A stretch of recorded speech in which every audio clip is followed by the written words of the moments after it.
All right. Well, good afternoon, everyone. Thank you for joining us. I'm excited because we have lots of resources to share with you today, but I did want to welcome you to our afternoon webinar and let you know that this session is being recorded.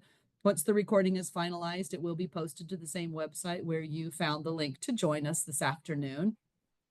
We don't have a chat feature, but the question and answer feature is available. So if anything that the presenters are sharing with you today, you have a question about, go ahead and pop it in there. It does help us with guidance on some future webinars, perhaps, or maybe even some guidance documents. We may not answer the question directly, but it helps support any of the information that we're sharing with you when you provide questions to us. So, and if it's a specific question, I will make sure it gets to the specific presenter. So thank you all.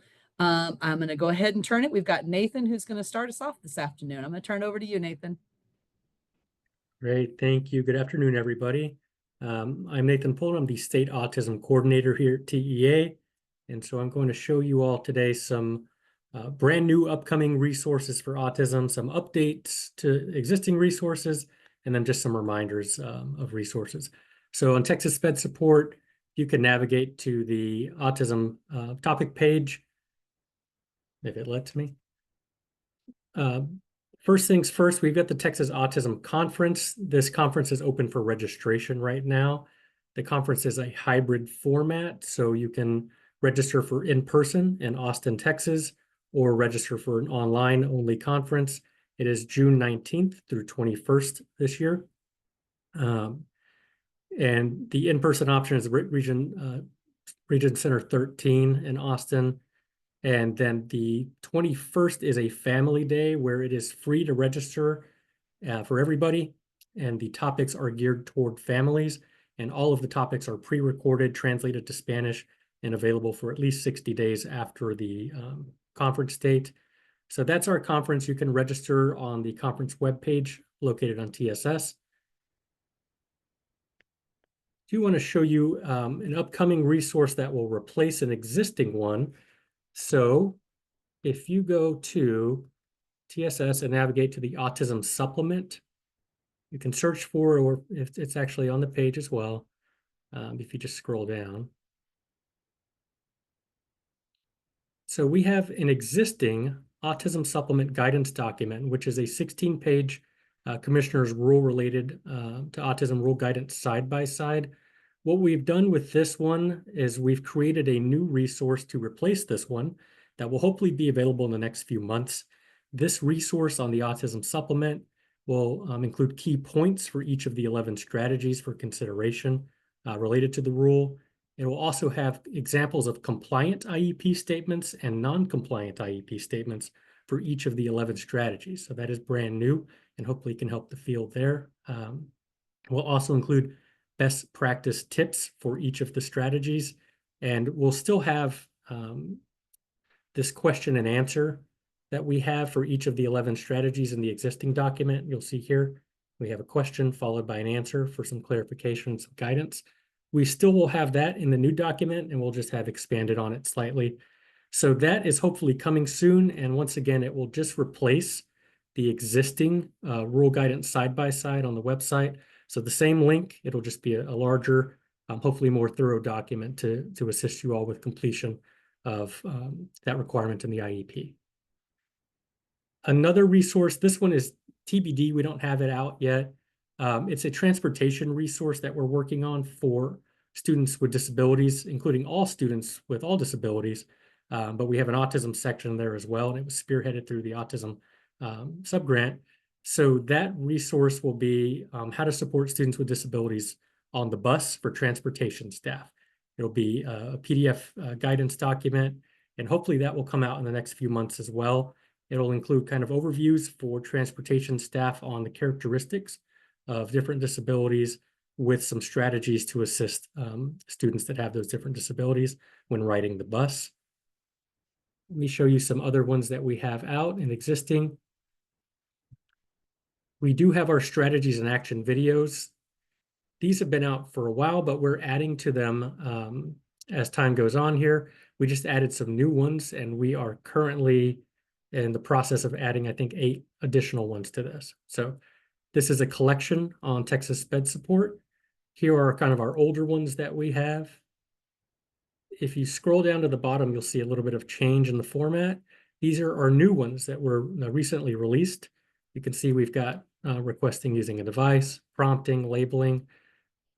Some of the differences you'll see on the new ones is that we include older students in these. In the previous videos, they were mostly examples, ECSE, younger students in classroom settings.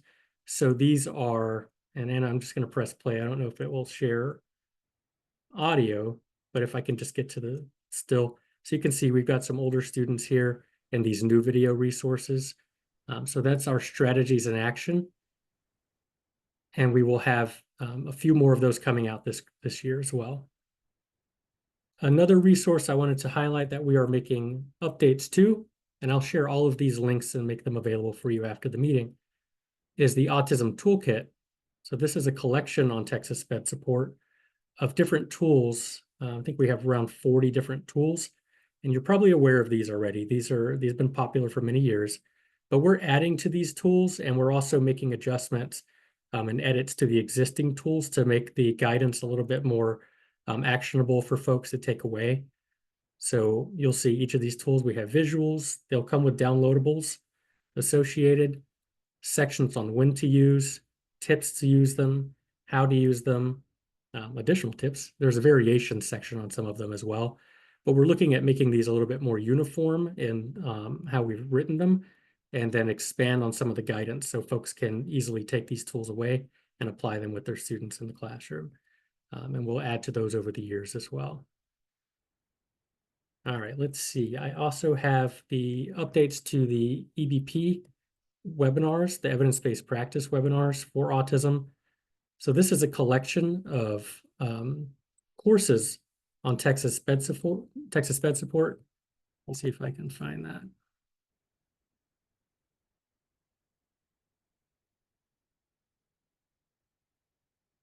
And so what we've done here is we've updated the videos for some of them, and then we've created brand new videos for others. And we base our collection here on NCAPE, the National Clearinghouse for Autism Educational Practice, their report on the 28 evidence-based practices for students with autism. And so we try to match that with these short videos.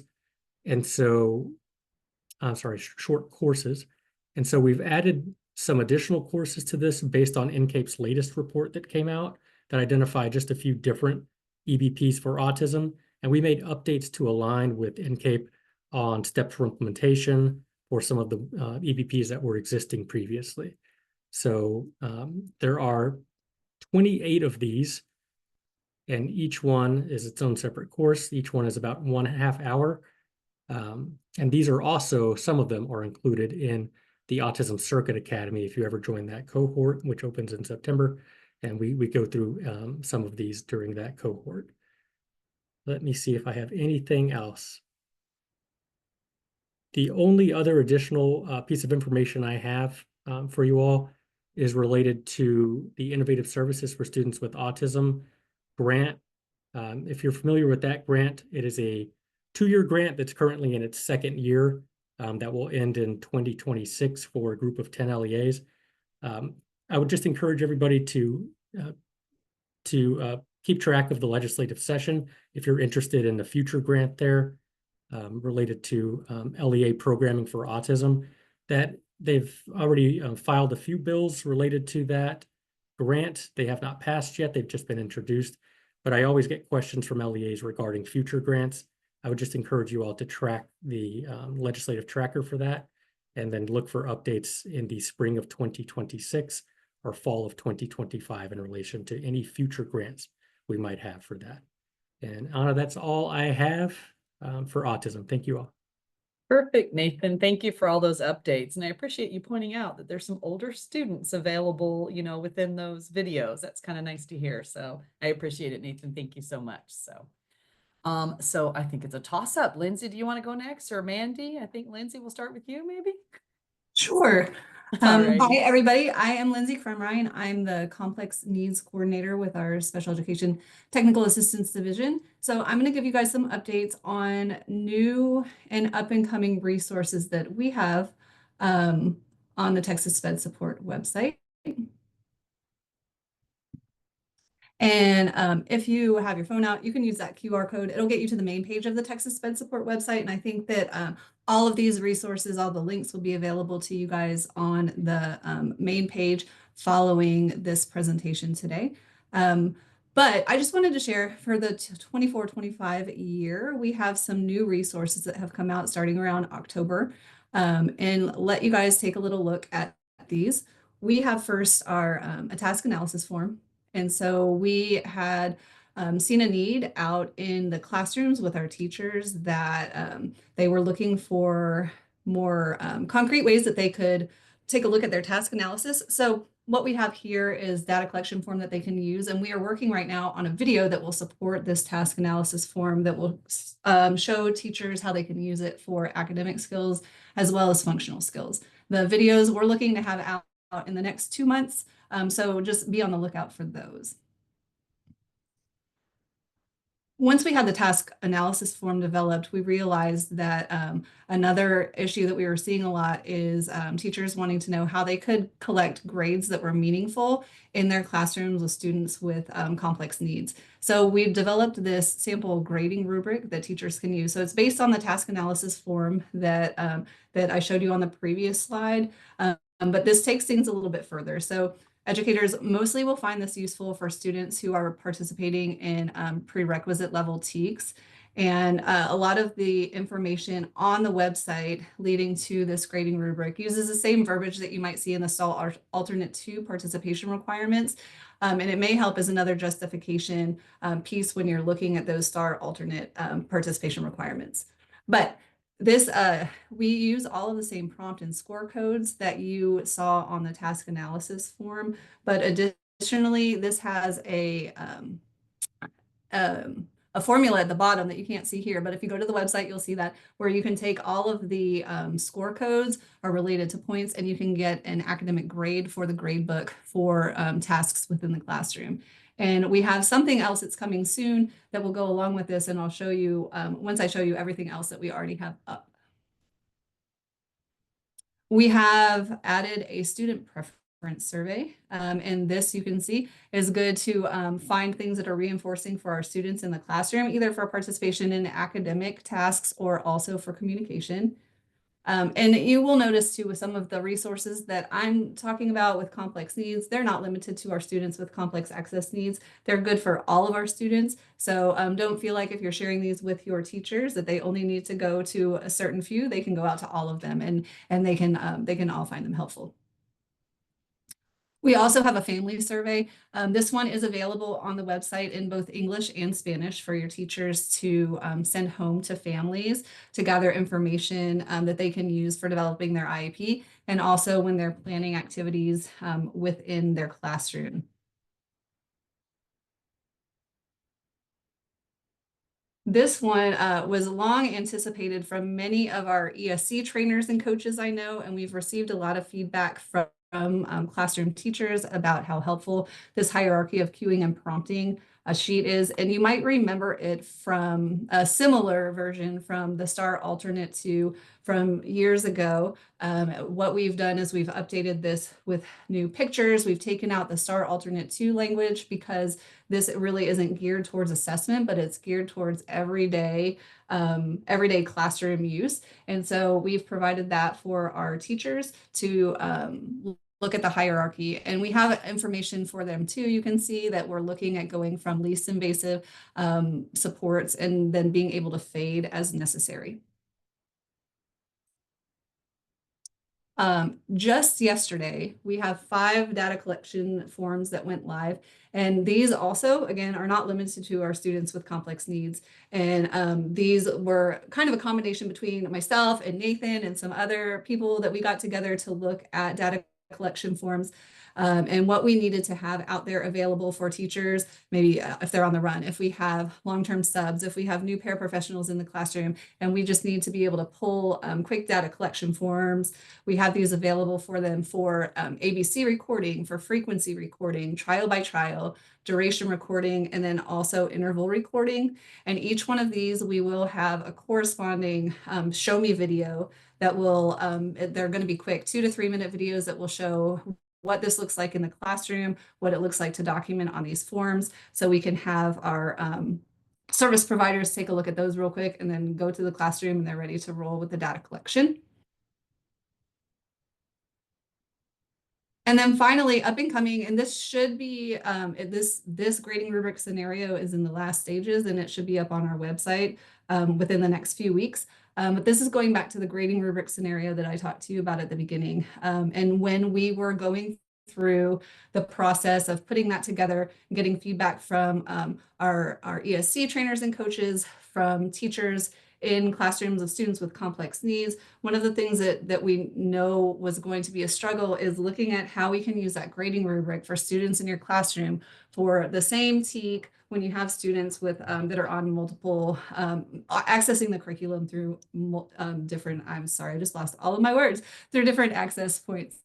So this is looking at the vertical alignment that we use for STAR Alternate 2, and it will take you through a story of Mr. Broden, and he has 2 students that are in 7th grade, and one of them is accessing at a 7th grade level, one of them is accessing at an 18 to 24 month instructional level. And we look at the vertical alignment for a 7th grade TEK to see how we can meet the needs of the student through this ELA TEK individually for each student. And so we look at task analysis using the grading rubric for an activity with the book, The Lightning Thief.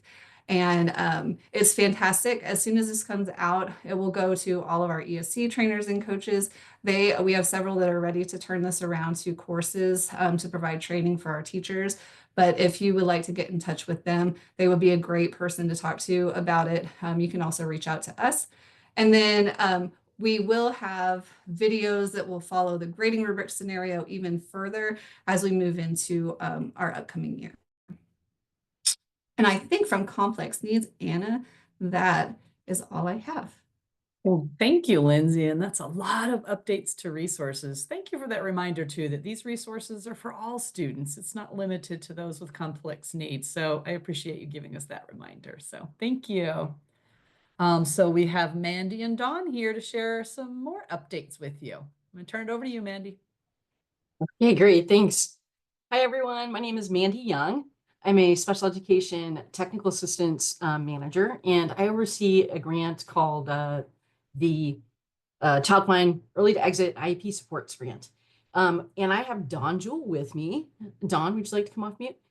Hi, good afternoon, everyone. I have the privilege of working on this team, and we have been very busy either updating resources to align with Texas Administrative Code or creating new ones for your use, and we hope you find them helpful.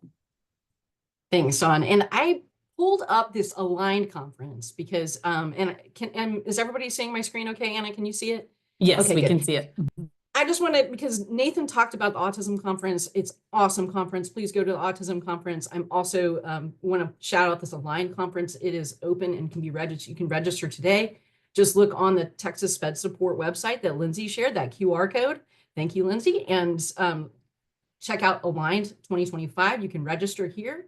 The audience is for educational diagnosticians, evaluation staff, speech language pathologists, lots of different special education staff. And it's a virtual conference. And I just want to point out that it is free.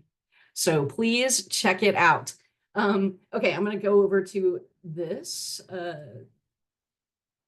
presentation. So this is the grant that we have it through, but like everyone has said before, this is for all students. It's not just for the students in this grant. I'm just pointing it out that it was the grant. On throughout this presentation, you'll see these little icons. I have a guidance document. We're going to share the guidance document, TEA Learn asynchronous training, videos, and synchronous training only. There's a bunch of different acronyms. I'm sure you know most of these already, but I'm just going to include them. One of the ones that I am including is this TSS. That is the Texas Sped Support website, because that is where all of these are posted, just like Nathan and Lindsay were talking about. Here's a list of the currently updated, new or published that this grant has pushed out just this year, 24-25. And we have so many more that are coming that I'm not going to talk about today, but these are the ones that are currently posted. And I just have them all on one slide. You should have received this slide deck as a PDF. So you can click on any of these links right here. The first one that we have is this big update. I put it in capital letters because it is enormous. It went from what, 27 pages, Don, to like how many? Like 54 or something, and almost doubled. 57.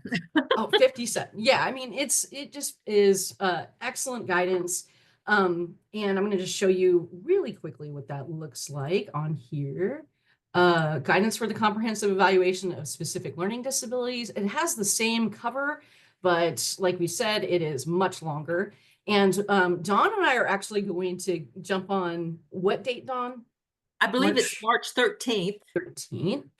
And we're going to go through this and talk through what was updated, and what was just a quick change. We're going to go over what the changes were and the new and added information. The next thing on my list is this awesome, this is the who transfer in and out of state.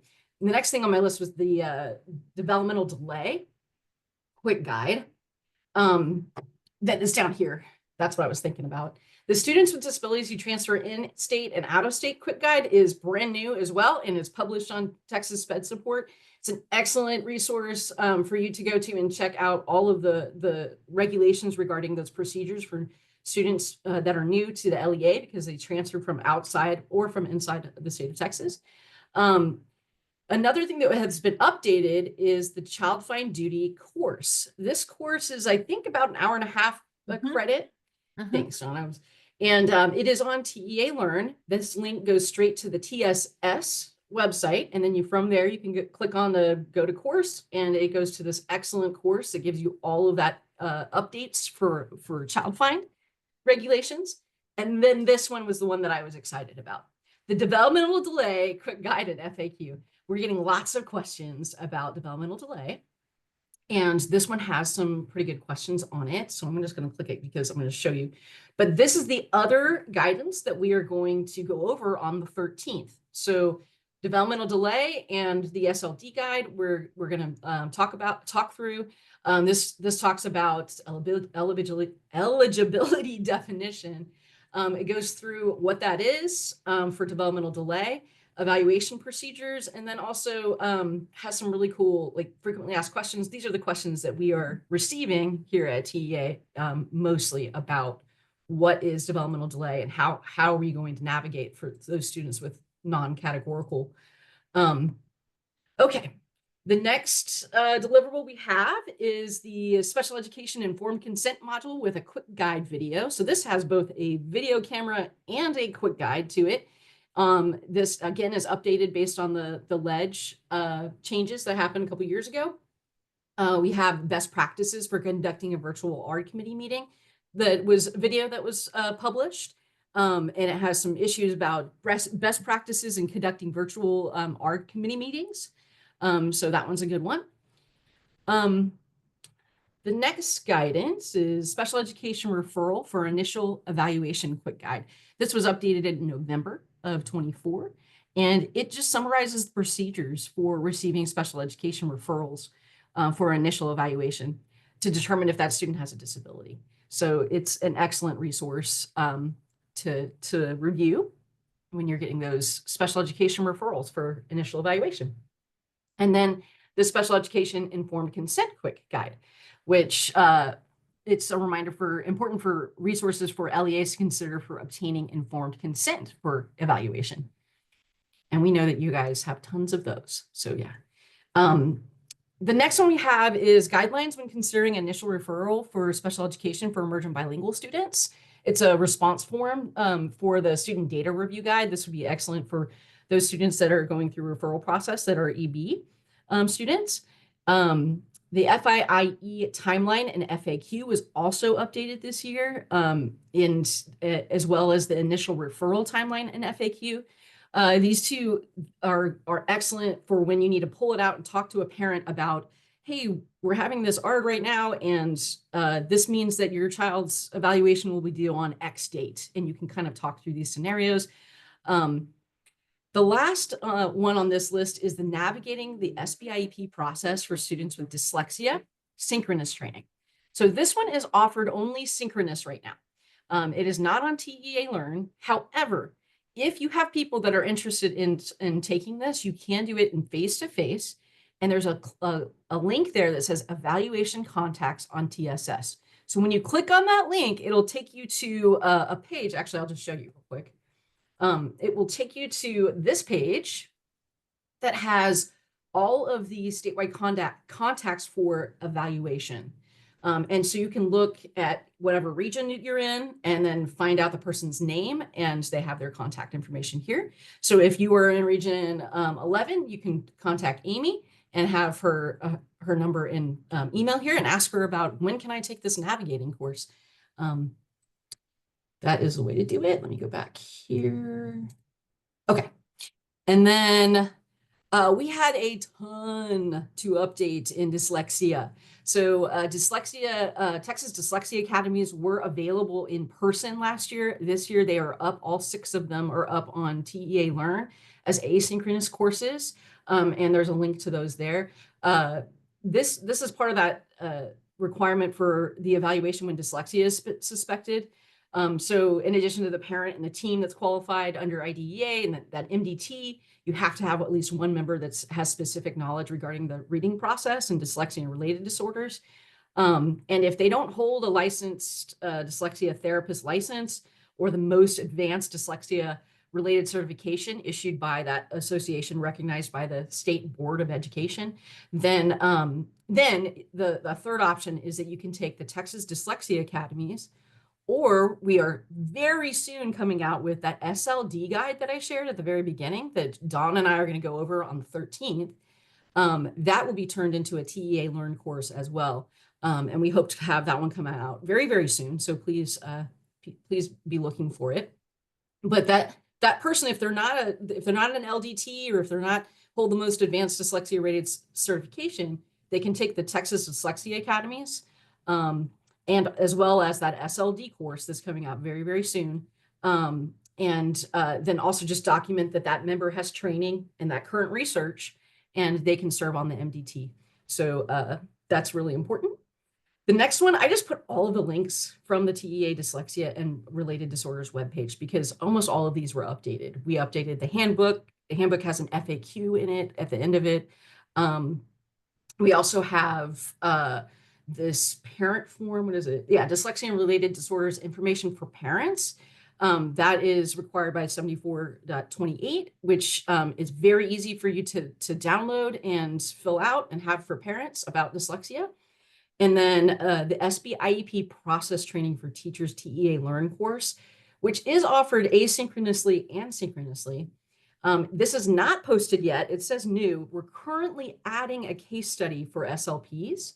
And this way, the SLP that takes the SB IEP process training for teachers course can apply for TISHA credit for the course. And that is coming very soon. I thought maybe it would be up by now, but it's not. But it will be very soon coming up. Dawn, is there anything else that I need to add about that SBIP process training for teachers course? I don't think so. Just that there was a speech impairment like case study that's added. So okay. We do offer coaching, and we encourage you to take advantage of that. It's for free. It's free and it's great coaching. Okay. And then lastly, coming soon, these are not out, not updated yet, but the links say current guidance. These are all our excellent technical assistance guides. And these are taking us a while to update. We are, Child Find is closest, and then IEP development's close behind, and then behavior. But please be looking for those very soon to be updated on Texas Sped Support. And then the last thing that we have that is almost out, it's very close, keep your eyes open for it, is the Parentally Placed Private School Children with Disabilities Quick Guide, which will be very helpful for LEAs in answering those questions about privately placed students. And I think that's all I have. Let's see. Yep, that's all I have. Quick question, Mandy, on that, where you had the current link. So when those are updated, because I will get the slide decks posted when the recording's posted. So everyone will have the slide deck from Lindsay and Mandy with all of the hyperlinks in there.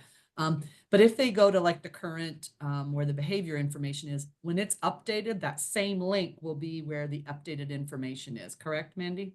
That is absolutely correct. And that's one of the reasons why I love TSS, the Texas Sped Support site, because we can just update and it'll be the same link. Perfect. All right. Well, lots of good resources to share, and we'll have the recording as well as those slide decks posted as soon as possible. So we really appreciate you guys joining us this afternoon. Have a good, safe afternoon, and you'll see all the information on the website soon. Thank you, everyone. Appreciate it.